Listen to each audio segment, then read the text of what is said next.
Hello, today we are going to be reading the book called Frankenstein Makes a Sandwich. It's actually a poetry book. It's full of really fun poems and song type things in this book. I'm only going to read a couple poems to you because it would take a really long time to read it all.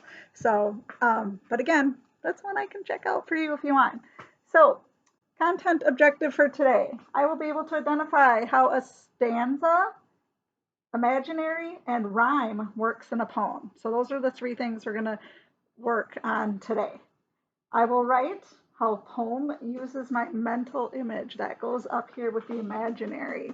Your imaginary is what you see in your head while you're reading or listening to a story or poem. So here's our elements of poetry that we're going to be working on today. So the first one, stanza, would be the line breaks in the poem. It's like a little paragraph of the poem, and I'll show you that in the story as we go. Imaginary, the second poem that I'm going to read to you, I'm not going to show you the pictures, and I want you to stop and think in your head, what do you see, or what are you thinking of when you hear the words that I'm saying to you, okay? And the last word is rhyme, and I'm sure you know rhyme already, because you've been doing that for a couple years, so I hope that you're able to find words that rhyme within the story. For example, lunch and munch would be two words that rhyme together. So, all right, here we go. Frankenstein makes a sandwich. Here we go. When Frankenstein prepared to dine on ham and cheese and wheat, he found instead he had no bread, no mustard, cheese, or meat.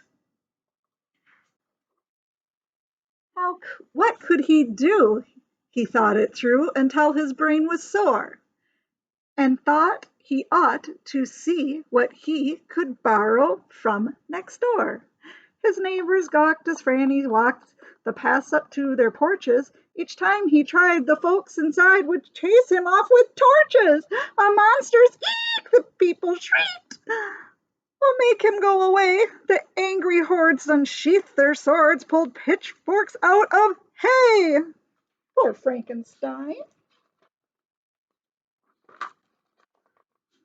They threw tomatoes, pig potatoes, loaves of moldy bread. And then a thought struck Frankenstein as pickles struck his head. It's true, at first he thought the worst his neighbors were so rude, but then he found that on the ground they'd made a mound of food. He piled it high and waved goodbye and shouted thanks a bunch, then stacked it on a plate and ate a big, disgusting lunch.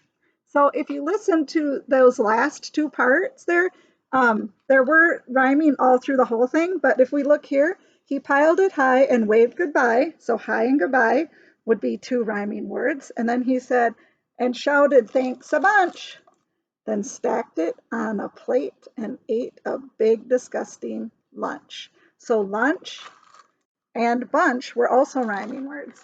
So if you look at here, these lines together, this is a stanza because three lines are put together. And then here's three lines put together. There's another stanza. See where there's breaks in between the lines? So these three lines are a stanza, these three lines are a stanza, these three lines are a stanza. Stanzas don't always come in threes. It's just how this author decided to write this book. And if we look here again on this page, there's 1, 2, 3, 4, 5, 6 stanzas alone on this page. So that's how we can find what a stanza is. They're like little tiny paragraphs. Okay? So I hope that we understand what a stanza is. The little paragraphs. And there's 2 on this one. All right, so I'm going to read you the next one, and I'm not going to show you the pictures, because on this one I want you to use your imagination of what I'm reading, and I want you to think in your head, what kind of picture are you seeing? What are you thinking about while you're doing this, okay? So We're going to have a mental image of what it is. So I'm not going to let you see the pictures this time, okay? The creature from the Black Lagoon went back into the bog too soon. Too soon, his dotting mother cried. You just ate lunch. Come back inside. The Black Lagoon is dark and damp. You're going to get a stomach cramp. Just think of all you had for lunch. A squid, 3 eels, Hawaiian punch, a bag of chips, a crab knish, a peanut butter jellyfish. You have to wait an hour more, she shouted from the kitchen door. Alas, the creature never heard. He hadn't listened to a word and rushing to the water's bank, he dived into the dismal dank, then gurgled, got a cramp, and sank.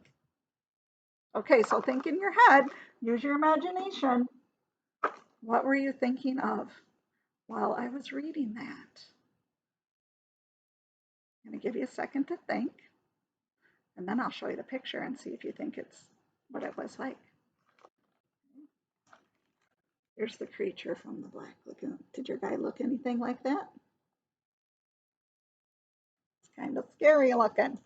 Okay, so your job today, you have two jobs actually. There is a poem on Seesaw that I need you to read yourself.